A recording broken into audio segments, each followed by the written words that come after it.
Budiman Sujatmiko, si yang paling aktivis 98, yang pernah bilang singa Asia menjadi kucing Anggora. Kini dia sendiri menjadi kutu beras. Ya, begitulah kondisi Budiman Sujatmiko hari ini. Kenapa? Akibat politik. Welcome to Furman Penipahan Channel. Halo, ya di pagi hari ini di kota Lamongan ya. Saya ingin membahas satu berita yang masuk di dalam notifikasi HP saya ya. Yaitu tentang kunjungan Budiman Sujatmiko kepada Prabowo Subianto. Banyak yang membahas memang Budiman sebagai sosok aktivis 98 yang memperjuangkan demokrasi ya.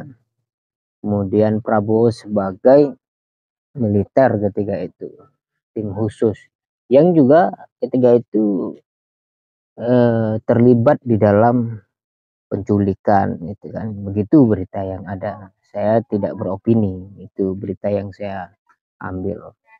Walaupun tuduhan itu, anggapan itu tidak terbukti sampai hari ini kan gitu ya.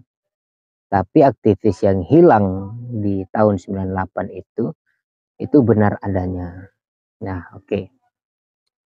Terlepas dari latar belakang ini, saya ingin berbicara kembali kepada berita yang tadi. Kunjungan Budiman Sujatmiko kepada Prabowo Subianto. Apa yang menarik dari sini? Sebenarnya tidak ada yang menarik.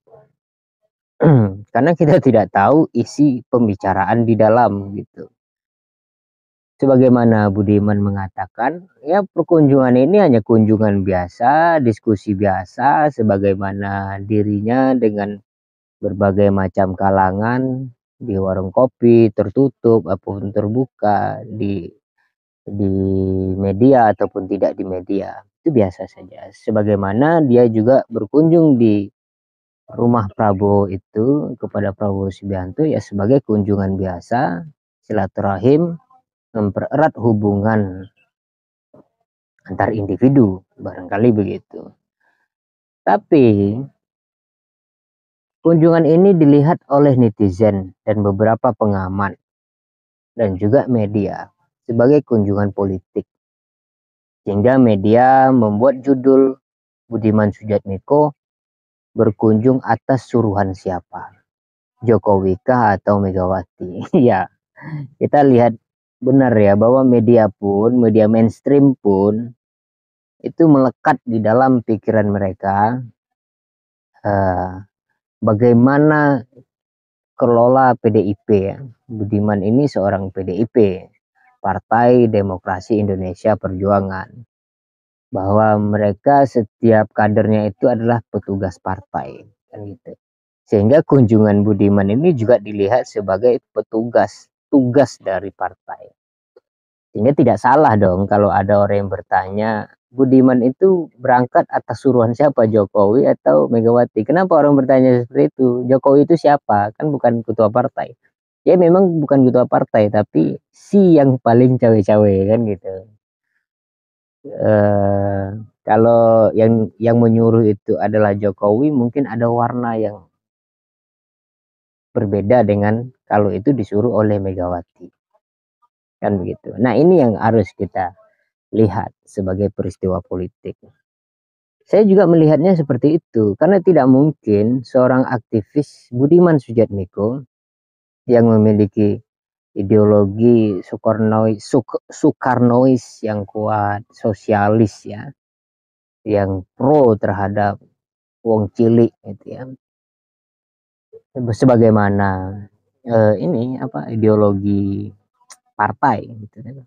Budiman itu sangat bagus sebagai sosok yang kalau digambarkan sebagai PDIP gitu kan itu yang memperjuangkan eh, dana desa kan juga termasuk beliau gitu, itu luar biasa. Tapi pada akhirnya beliau mengorbankan diri bertemu dengan Prabowo.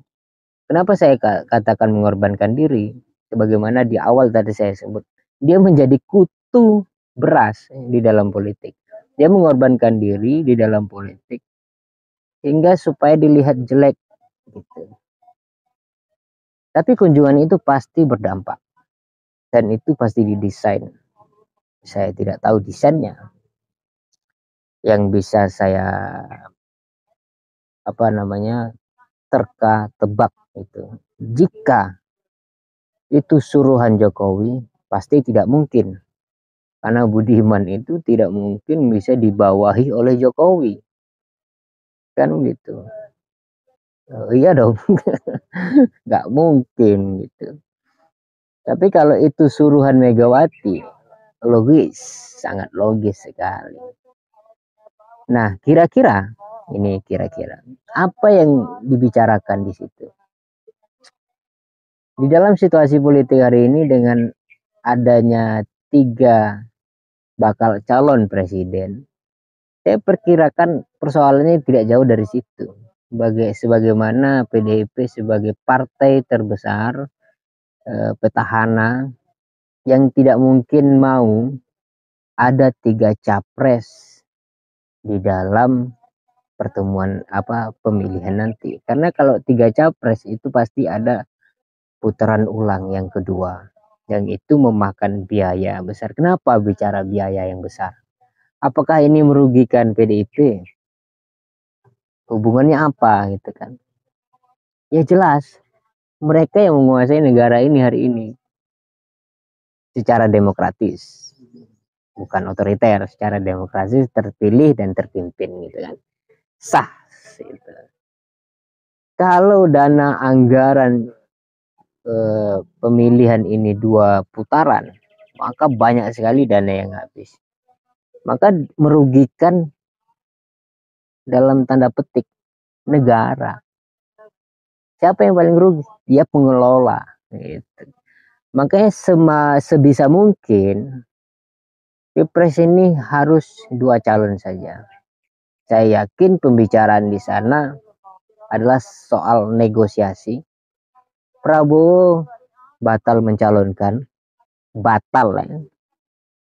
atau Ganjar batal mencalonkan. Antara salah satu mencalonkan diri sebagai capres. Harus ada salah satunya. Ini harus gabung nih, kira-kira gitu. Itu pembicaraan saya, pengamatan saya melihat apakah mungkin jika pembicaraan itu seperti itu ya. Ganjar dan Prabowo itu harus gabung. Kira-kira siapa yang menjadi capresnya?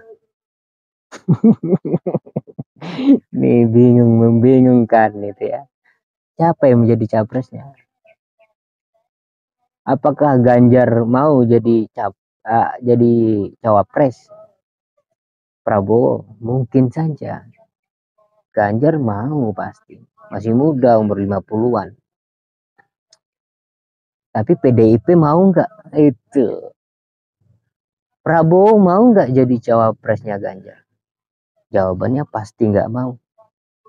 Nah, itu kira-kira persoalan politik hari ini, bahwa ada yang khawatir 3 putaran karena melihat juga koalisi perubahan semakin luar biasa dan sebagainya lah. Oke lah, itulah kira-kira pertemuan itu dan kemungkinan pembicaranya seperti itu. Terima kasih.